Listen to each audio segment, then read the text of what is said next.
I came to learn about Cork and ended up face to face with human skulls. It's the actual cork tree, and this is some cork that was extracted from the cork trees. And we are doing a tour of a cork factory today. So you will see some of that today, where the guy explains the process of all the things that they do with cork and how they put it all together. So thank you so much for watching. This is just a tour of the cork factory. I forgot which city I am in, but I am in Portugal. So if you're interested in a cork factory, make sure you watch this video. And at the end, don't forget to like and subscribe and follow me around for my adventures here in Portugal. Thank you so much. Have a great day and stay tuned for the tour of the cork factory. Did you know that Portugal produces over half of the world's cork? That is just amazing. So take a look at some of the factory tour and listen to this guy explain the boiling process. Stay tuned. That makes the molecular structure of the cork expand, and the cork gets smoother, softer, flexible, well, easier to work on. And we need that flexibility because when we take it out of one tree, we can have different qualities in the same tree. We can have imperfections, things that we need to separate. To do that, we don't have a machine where you just throw cork and the machine does the work, so we need to look at the cork. Obviously it's a bigger pieces, this one was cut already, but look at the cork, make our own decisions, and then with our high-tech equipment, like knives, we will cut it. And if you don't boil the cork before cutting, it's almost like cutting wood with a knife, will not be very efficient. After boiling, it's like cheese, soft and easy, so that's the purpose of it, that's what we are looking for. It's making the cork softer, but we will also have some good consequences that are obvious, like any bug or any parasite, they will boil too. Dirt or dust, all those things are heavier, they go down, cork floats, kind of creates two layers, and it will make it flat, because the cork goes in there with the shape of the tree. It comes up very flexible, so then we stack it, and the weight keeps it flat. We don't have to press it, squeeze it, do nothing special for that. There is a press over here for a very simple reason, which is keep the cork down. Oh. Sometimes, well, the most part of the times, in other groups they take about 10 minutes until we get to the right answer. We will have a shorter video. It's just to give it in the water. And that may sound like it's a little extra work for us, but it's not. Because when we finish boiling, we leave that, the cork starts floating again, so we can always move it on the surface. There is no need to go into the boiling water, and that's very good for us. The tank is closed now. This is just a cover for safety. Because when my parents started the factory, they had about 50 workers 24 years ago. We only have 6 now. I don't know when that happened.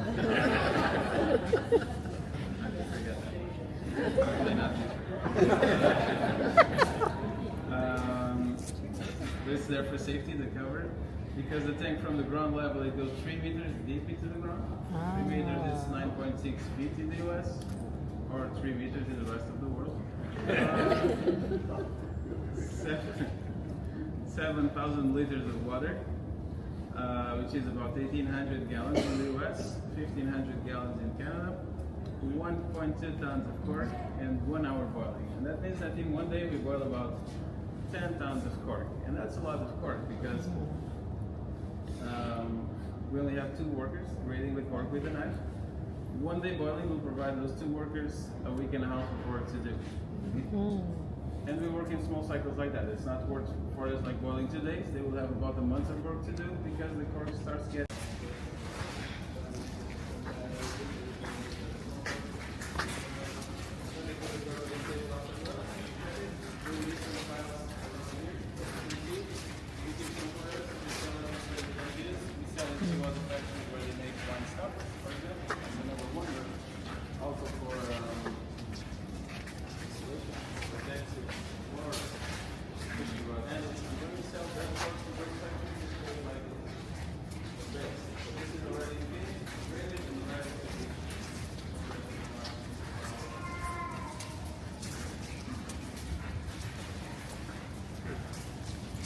This cork right here is finished and ready to be shipped.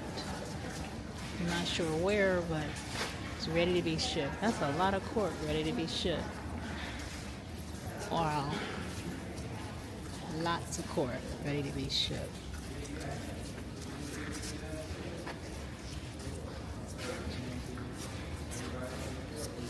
Lots of cork ready to be shipped.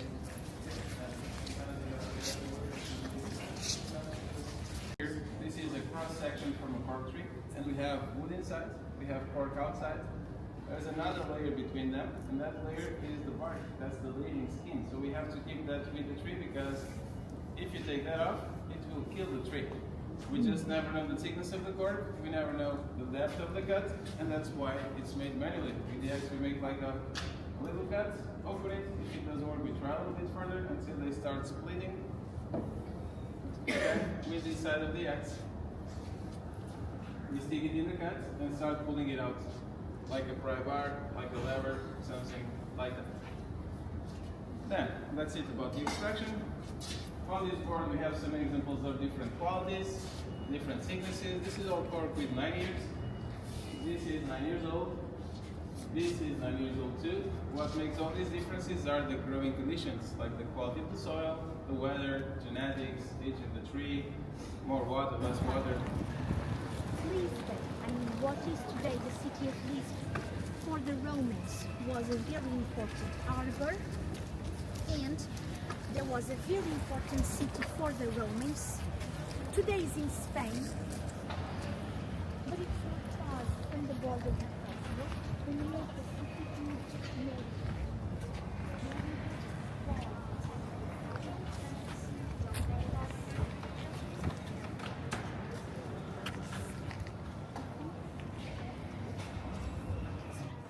So we just arrived to the church. As you can see, it's a very beautiful building. And we are preparing to go inside.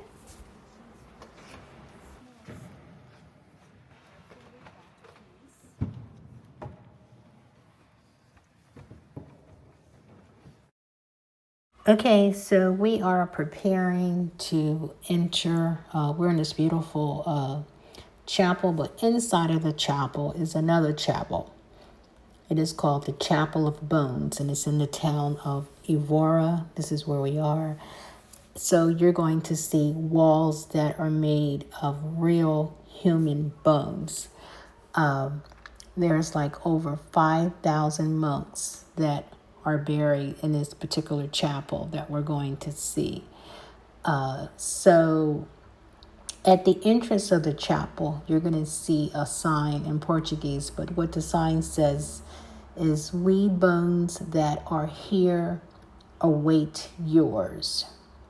So basically, the message from the monks is that they're to remind us that we are all equal in death. So no matter who you are, you'll end up like this. So it's like very humbling and powerful. And some of the people on the tour did not go into the Chapel of Bones, but I decided to go inside. So take a look.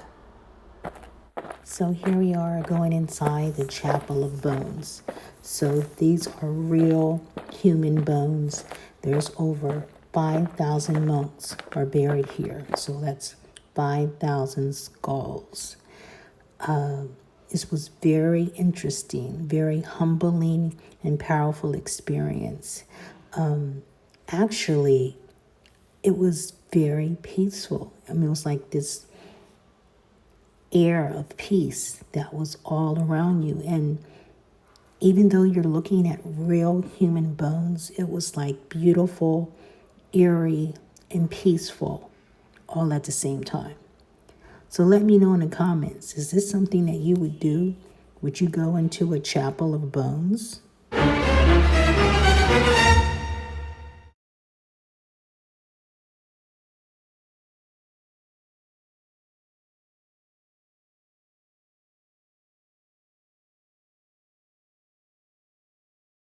Literally, this is a tower of skulls and like femurs. I mean, look at that. Look at all the skulls on the wall. I was just using his camera. It was my first time trying to navigate, trying to zoom up. So I'm trying to zoom so you can get a closer look.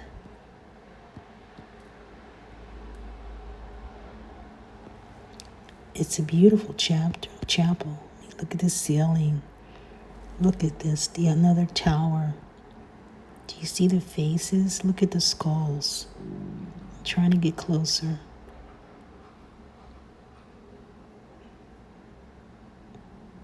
And look at those skulls. They're like pillars. 5,000 human bones.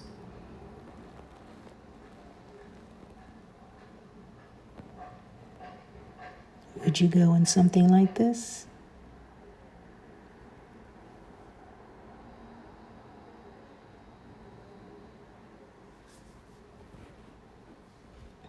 Look at that. Look how decorative the ceiling is, ornate. This was built with such care. So just wanted to leave you with this, is that we are all the same.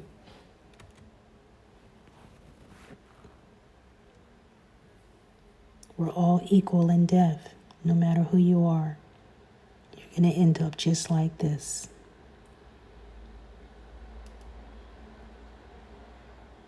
So be kind. Show people grace.